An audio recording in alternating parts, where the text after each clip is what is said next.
Olá, meus amigos. Hoje eu quero dar uma dica para vocês de quando a gente decompõe um vetor dentro da física. Tá? Vou trabalhar com 3 exemplos aqui clássicos. Um caso de um lançamento oblíquo, um plano inclinado e o pêndulo cônico. Tá? Percebe que nesses 3 tipos de situação a gente pode ter aí uma aceleração. E é a aceleração que vai dizer para mim a maneira de que eu vou decompor esses vetores. Tá? Por exemplo, lançamento oblíquo. A gente pega aqui um corpo e joga ele de forma inclinada à horizontal, formando um ângulo θ com a horizontal. Eu percebo que esse corpo ele vai realizar 2 movimentos. Um movimento em que ele percorre uma distância horizontal, ele possui um alcance horizontal. Agora, à medida em que ele vai andando para frente, ele também vai ter um movimento vertical. Ou seja, ele vai ganhando altura, atinge uma altura máxima e depois ele começa a descer.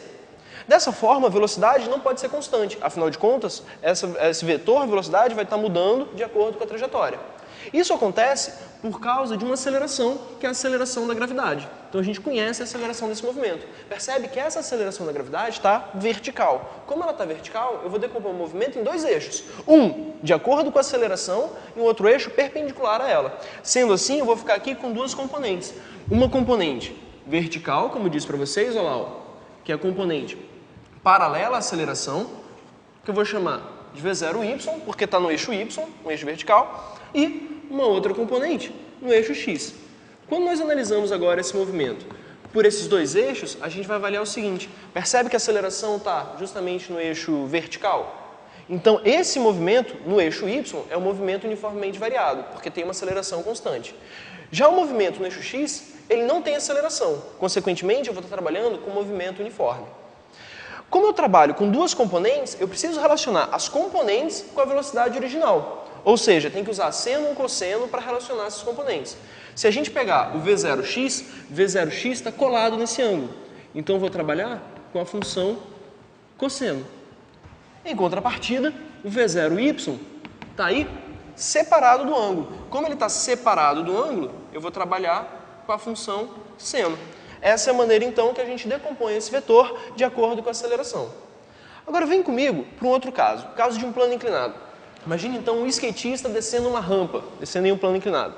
Bom, quando esse skatista desce a rampa, ele tem alguma força puxando ele. Na realidade, ele tem basicamente, se nós desprezarmos o atrito, 2 forças principais, que é o peso, que vai estar vertical e para baixo. Além do peso, a gente tem a reação normal da superfície, sempre perpendicular à superfície. Então está ali, peso normal são as 2 forças. Antes de decompor a força, antes de decidir quem você vai decompor, pensa na aceleração. Se você solta esse skatista nessa rampa, a tendência dele é descer o plano inclinado. Logo, a aceleração vai estar na direção do plano. Então, o que eu tenho que fazer? Pensar em 2 eixos. Um eixo na direção do plano, que é onde tem a aceleração, e um outro eixo perpendicular a esse. Quando eu traço os 2 eixos, eu percebo que a normal já está sobre um deles. A normal não preciso decompor. Nesse caso, eu preciso decompor a força-peso. Ficando assim, com 2 componentes de novo. Uma componente na direção do eixo x, o px, que é justamente a componente que vai produzir a aceleração, e uma outra componente perpendicular à superfície, que vai ser uma componente que vai estar anulando a normal. Tá? Dessa forma, a gente pode dizer que o px se relaciona com esse ângulo. Ah, como é que o px se relaciona com o ângulo? Pensa aqui na inclinação desse plano. Se esse ângulo é θ, aqui vai ser 90 menos θ.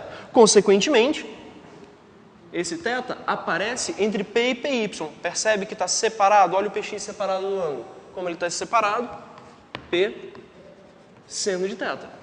Em contrapartida, trabalhando com PY, eu vou ter P vezes cosseno de θ. Dá para perceber, gente, que o px vai ser a força resultante?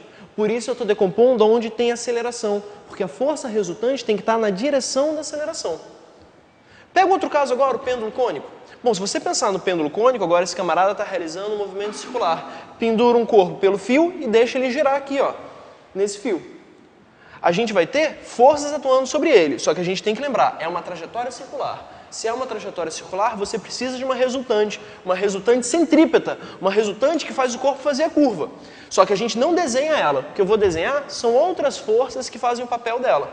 Por exemplo, esse cara tem peso, tem massa, está sob a atuação da gravidade, o peso dele está vertical e para baixo. Além do peso, ele não está pendurado por um fio, então a gente precisa desenhar a tração. Nesse caso aqui, tração vai ser uma força que está inclinadinha aqui, ó. sempre puxando o corpo. A tração sempre puxa o corpo. Percebe que a gente não tem nenhuma força apontando para o centro. Então, o que eu tenho que fazer? Tem que decompor algum vetor. Na realidade, eu vou decompor na direção da aceleração, que é uma aceleração centrípeta, e perpendicular a ela. Mais uma vez, agora eu não preciso decompor o peso, agora a gente decompõe a tração. Ficando aqui, então, com Tx horizontal, apontando para o centro, e Ty na vertical. Mais uma vez, sempre que a gente trabalha com componentes, eu preciso agora usar um ângulo. Está vendo o ângulo θ lá em cima? 90 menos θ aqui embaixo. Logo, a gente pega θ entre T e Ty. Tranquilo? Então, percebo de cara que o Tx está separado do ângulo. Então, ele fica T vezes seno de θ. Já o Ty está colado no ângulo. Então, a gente usa a função cosseno. Bom, meus amigos, bom estudo para vocês. Até a próxima.